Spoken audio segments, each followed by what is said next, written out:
Money supply, M3, has gone from 800 billion to 2 trillion since Barack Obama took office by phony transactions like the one I just had with Polly. But it's not over yet. It's not over yet because this other guy, my best friend, comes around the corner and he happens to be from the U.S. Treasury. Some of you may have written him a love letter today. And he says, "Hey, Polly, I'm a little hard up. It's between paychecks. Can you lend me $100 million for my budget deficit?" And Polly says, "Well, I'm not so sure." And I say, "Didn't you just get $100 million from the Fed?" And she says, "Yeah, but I have a lot of people I'd like to lend it to. This lady here wants to buy a new car, and this guy wants to buy a new house, and that gentleman over there wants to expand his business and create 50 new jobs, and this person here wants to take a new idea he has like Google or Microsoft or Apple, and I want to put some money behind it because I think it's going to work, and I think these are more important than lending you the money." And I say, "Well, I'm glad you think so, Polly, because all of these investments are a little bit risky, aren't they? And we're going to examine your records every year to determine if you have made risky investments. And if you have the power we just got in the financial regulation bill going through Congress this month, gives me the power to seize your bank, fire you," we just got her a job, we're firing her already, "fire the whole board of directors and sell off the assets of the company simply because we feel you are too big to fail and we feel you are making risky loans." And Polly says, "How do I get away from that?" And I say, "Well, Polly, there's one loan that I know isn't risky. Lend me the money. I'm the government, it's not risky." And she says, "You know, I'm beginning to see your point.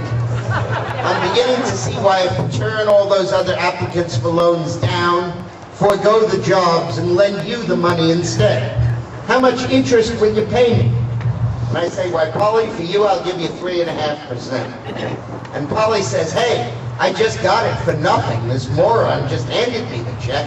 3.5%'s fine."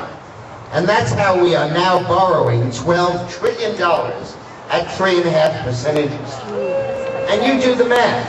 3.5% times 12 trillion comes to about 400 billion a year that we have to pay for loans. And that's not too much. Our budget's 4 trillion.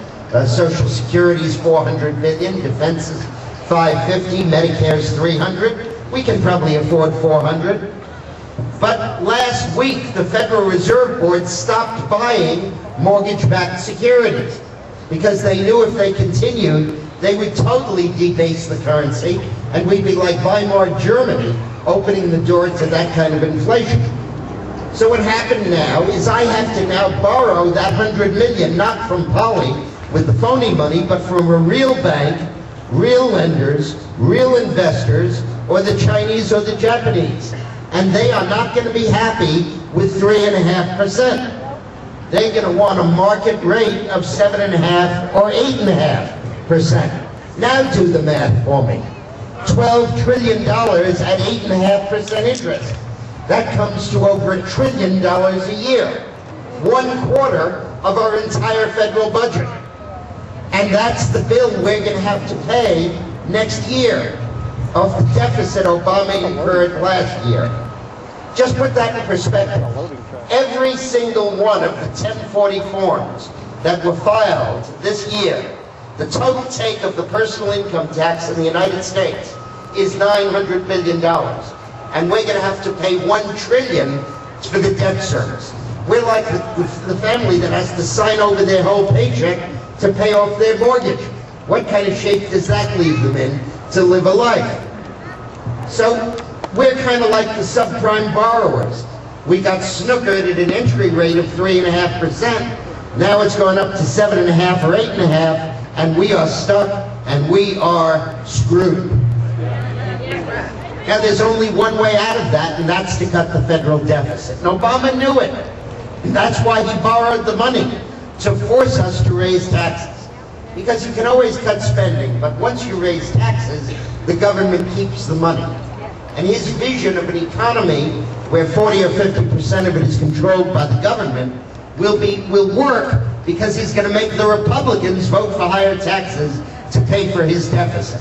And that's why it is crucial that we elect Republicans that say no, niet, nada, negative.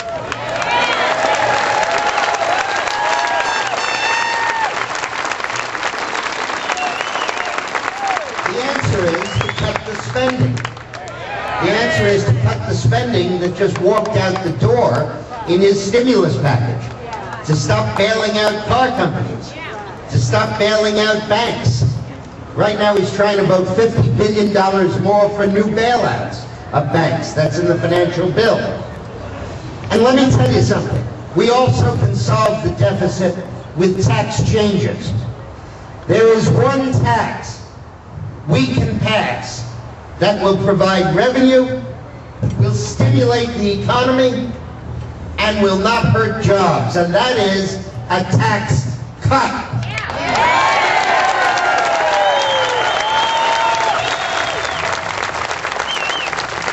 When George Bush took office, he cut taxes on everybody but the rich, the top 1%. You've heard that. You know what happened? He cut the tax rate on the top 1% from 40 to 35, and the amount they paid in taxes rose by $100 billion a year for 10 years. The percent of the tax collections of the government that came from the top 1% jumped from 37 up to 40%. But didn't I just say he cut taxes? Yeah, he did. But he cut them, it stimulated the economy, and revenue walked in the door. When I worked for Bill Clinton, we would sit in the Oval Office for hour after hour going over the federal budget, line by line, to try to find tough spending cuts. Now, you know, Bill has a photographic memory about anything except his personal life.